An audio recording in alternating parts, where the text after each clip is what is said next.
That is an awesome question. I think yes, they can go hand in hand, and I would even go so far as to say I think they should go hand in hand.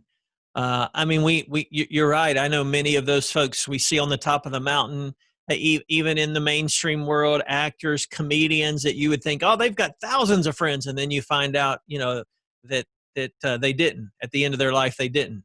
And even again in leadership and ministry. So I think you're right. I think success and friendship should go together. One of the other loneliest groups on the planet are some of those people you just described.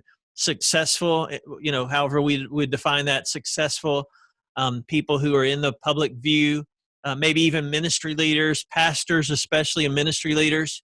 And then all of a sudden something happens, and everybody's like, "Wow, what happened? They're not on the pedestal anymore. Something happened. Whatever it might be. What happened?" And what happened was they got, as you said, to the top of the mountain, and nobody was there to share the view with. And some of that happened because I think we have to be. Here's another powerful word I learned doing this research, and that is intentional.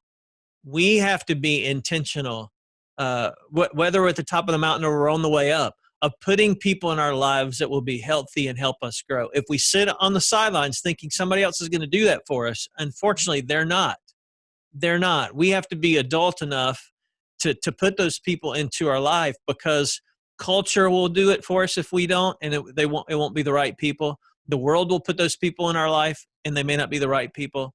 So I think you're right, and that again is difficult.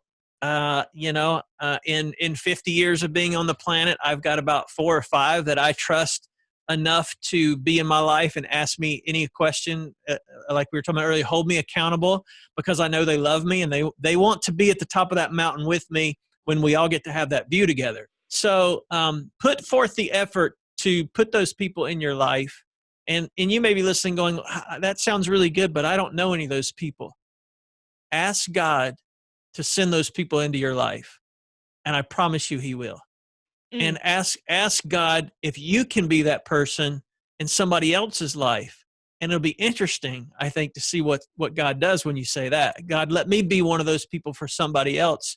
And you'll be amazed at how the creator of the world connects the dots and not only answers somebody else's prayer, but answers your prayer at the same time, and connecting you in community.